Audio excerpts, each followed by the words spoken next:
Do all cars have to be fully electric by 2030?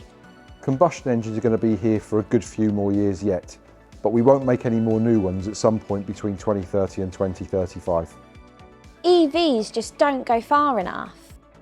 So all new vehicles are put through a test known as WLTP, which stands for World Harmonised Light Duty Test Procedure.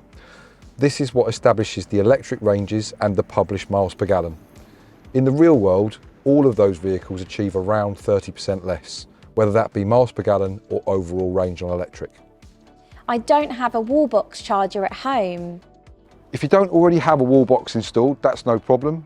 Stephen James has a partner for charging at home called Easy Home Charge, and we'd be more than happy to help with that installation. Aren't plug-in hybrids and electric vehicles boring to drive? Electric vehicles are anything but boring to drive. The electric motors produce all of their power very, very quickly. And of course, it's a BMW, it's going to be good.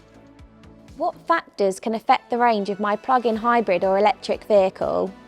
There are many things that can impact the range of your electric vehicle or combustion engine car, such as the weather, whether you're using your air conditioning, or how fast you're driving.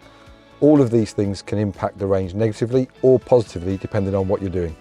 There are lots of technologies available in the electric vehicle cars that we sell that are there to help you make the most of a full charge.